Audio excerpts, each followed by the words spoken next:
Halo guys, masih ketemu lagi di ALNHS Channel. Jadi video kali ini adalah part 2 dari alur cerita Hancock yang rilis tahun 2008. Jadi bagi kalian yang belum lihat part satunya, tonton dulu part satunya ya di channel saya juga. Oke, jadi langsung saja check it out, check it bro.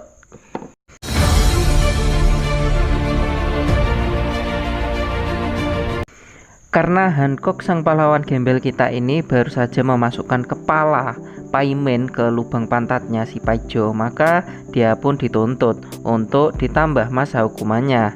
Solikin yang mengetahui hal tersebut meyakinkan Hancock untuk sabar karena hidup kadang tidak adil, maka biasakan dirimu. Solikin ingin Hancock selalu sabar dengan tambahan masa hukumannya. Hancock yang sudah naik pitam, dia bermaksud untuk kabur dari penjara, namun dicegah oleh Solikin. Dia mengatakan, sabar bro. Iya memang pahlawan kita ini seharusnya bisa keluar penjara kapan saja dengan menggunakan kekuatannya. Tapi pahlawan gembel kita ini memilih untuk sabar menjalani kehidupan di sel. Dan di saat yang bersamaan kejahatan di kota semakin tak terkendali. Maling ayam makin banyak, ibu-ibu muda sering kehilangan kancutnya saat dijemur, dan anak-anak yang semakin doyan ngebokep. Semua itu terjadi karena nggak ada Hancock. Sementara itu Hancock di penjara diajari oleh Solikin bagaimana beretika, mulai dari tidak boleh berkata toksik, tidak mengintip orang yang lagi wik-wik, serta tidak main colok rudal sembarangan. Tak lupa Solikin juga mengajarkan sholat 5 waktu. Suatu hari Mariam pergi ke sel di mana Hancock ditahan. Dia membelikan mie ayam bakso karena Mariam ini mengetahui kalau di penjara tidak bisa ngelem lagi.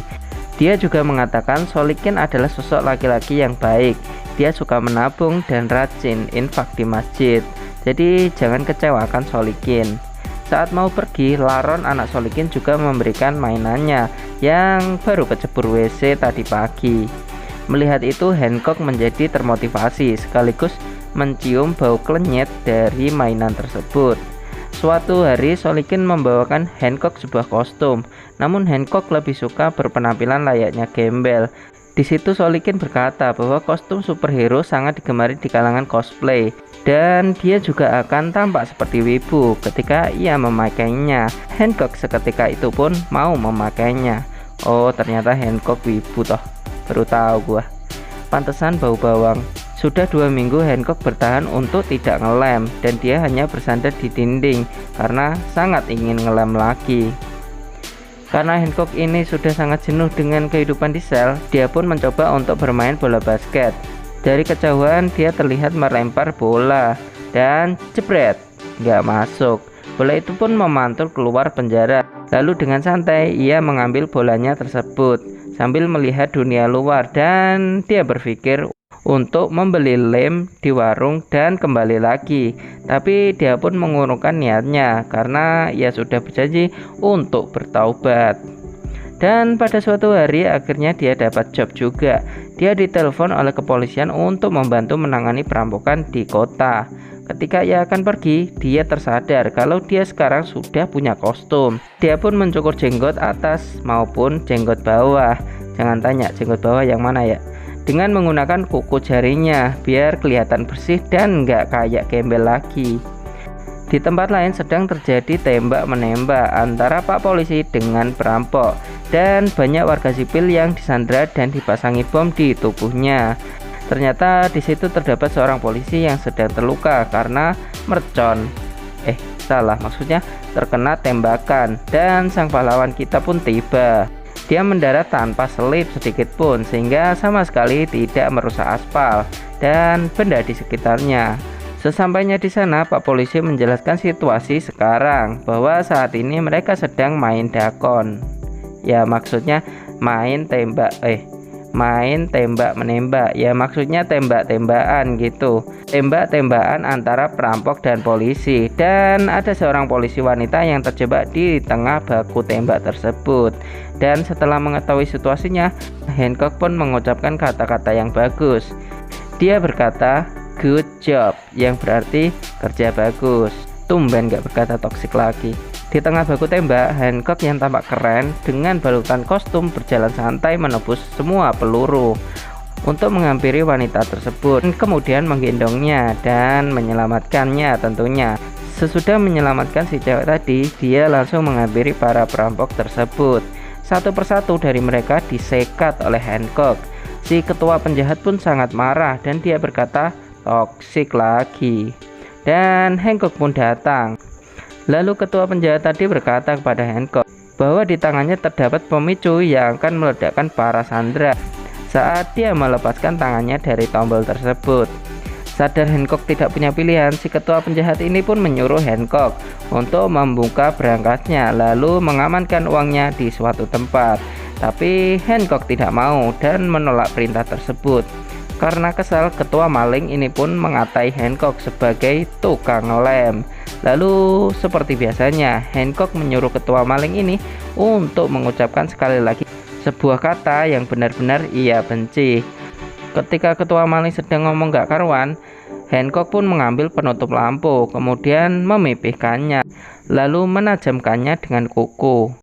Dan ketika si penjahat ini mengatakan tukang lem untuk yang kedua kalinya, slash, tangan si ketua maling ini pun terpotong dan mengamankan pemicunya. Ya, buntung nih Pak Maling. Dan saat itulah Hancock menjadi superhero yang terkenal seantero kota. Tak lama kemudian, Sholikin, Mariam, dan Hancock menghampiri sebuah pesta.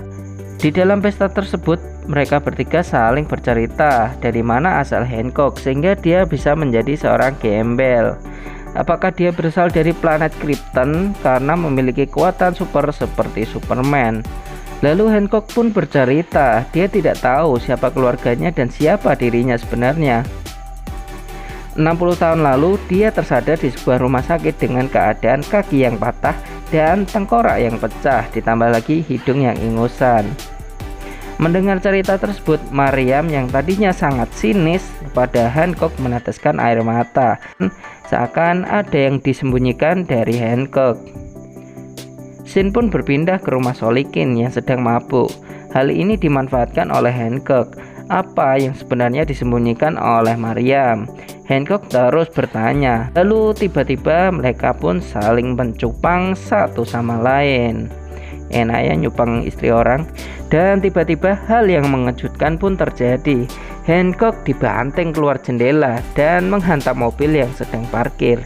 Hancock sangat kaget mengetahui hal tersebut, bahwa Mariam juga memiliki kekuatan super sama seperti dirinya. Dan Mariam memperingatkan Hancock untuk tidak menceritakan hal tersebut pada Sholikin. Jika dia menceritakannya, maka Mariam akan membunuhnya. Di pagi harinya, Sholikin sangat kaget melihat rumahnya sudah jebol dan tidak tahu kalau istrinya dan Hancock tadi malam sedang cipokan. Lalu Mariam menceritakan kalau kemarin Hancock tidak sengaja bersin hingga temboknya jebol. Dan di pagi itu pula Hancock datang untuk minta cipokan lagi. Ia terus menjali Mariam, dari mulai menusuk Mariam dengan garpu jumbo sampai memukul kepalanya dengan balok kayu, tapi kayunya yang hancur. Mariam yang sangat terganggu pun berjanji pada Hancock untuk mengatakan semuanya nanti setelah maghrib. Di penjara kita diperlihatkan dengan ketua maling beserta Paimin dan Paijo yang berniat untuk kabur dari penjara dan membalaskan dendam pada Hancock. Di tempat lain, Mariam dan Hancock tiba di tempat sepi pinggir pantai. Hawa-hawanya mau cipukan lagi nih orang. Saat itu Mariam menceritakan sesuatu hal di mana dari generasi ke generasi mereka dikenal sebagai malaikat, dewa, atau karena ini zaman modern maka mereka dipanggil dengan kata superhero. Dan mereka juga merupakan jenis terakhir di bumi. Dari penjelasan tadi, Hancock bertanya apa hubungan mereka sebenarnya, dan Mariam bilang bahwa mereka dulunya adalah kakak dan adik. Tapi Hancock tidak percaya karena cipokan kemarin sangatlah hot dan bikin basah. Jadi mereka tidak mungkin kakak dan adik. Hancock yang kesal karena Mariam tidak berkata jujur berniat mengatakan semua pada Sholikin. Tapi Mariam mencegahnya, dan disitulah pertarungan antara dua monster berbentuk manusia yang memiliki kekuatan super pun membuat kacau seisi kota. Dan saat mereka lagi bertarung dengan gaya mantap-mantap, Solikin pun mengetahui hal tersebut. Lalu mereka pun kembali ke rumah. Maryam mengakui segalanya bahwa Hancock dulu adalah suaminya. Perpisahan mereka terjadi karena pada saat Hancock dan Maryam ini saling berdekatan, maka kekuatan mereka akan saling melemah dan mereka berdua akan menjadi manusia biasa. Saat malam, Hancock pergi ke warung untuk membeli ciu dan lem lagi karena dia sedang frustasi dan memutuskan untuk menjadi gembel, pemabuk, dan tukang ngelem lagi. Inilah cinta, rasa sakitnya tiada tara. Dan sebuah insiden pun terjadi, di mana kebetulan di warung ini ada seorang maling. Hancock yang menyadari hal itu pun segera menghajar mereka. Tapi saat itu Hancock tertembak untuk pertama kalinya. Mungkin ini adalah efek dari berdekatannya antara Hancock dan Maryam. Hancock pun sekarang sedang koma di rumah sakit.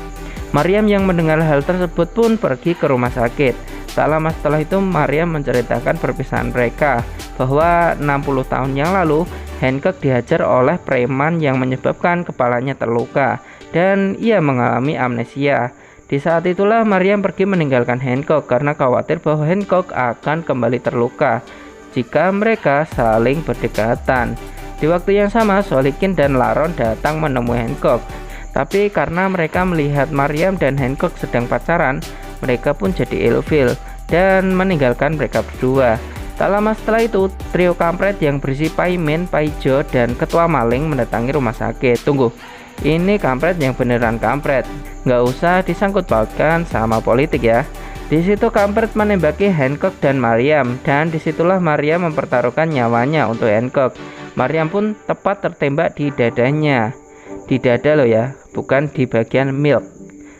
Tapi milk ada di dada. Sudahlah. Hancock yang tak terima langsung membumi hanguskan trio kampret tadi. Dan karena Maryam sudah sangat kritis, Hancock pun teringat kata-kata Maryam bahwa kekuatan mereka akan melemah ketika mereka berdekatan. Jadi Hancock pun segera melompat dan menjauhi Maryam, berharap kekuatan super mereka akan segera pulih. Di scene akhir ini diperlihatkan Maryam, Solikin, dan anak mereka yang sedang berjalan di sebuah pasar malam. Di situ Hancock hanya melihat mereka dari kejauhan dan menerima bahwa cinta tak harus memiliki, dan cerita pun tamat. Jadi endingnya sangat menyedihkan. Akhirnya Hancock pun bertaubat dan berhenti ngelem, tapi dia kehilangan cintanya. Jadi begitu kira-kira. Bagi kalian yang suka dengan alur cerita film, kalian bisa request dan komen di bawah ini. Jangan lupa kalian like, subscribe, dan share video saya ya. Oke, terima kasih.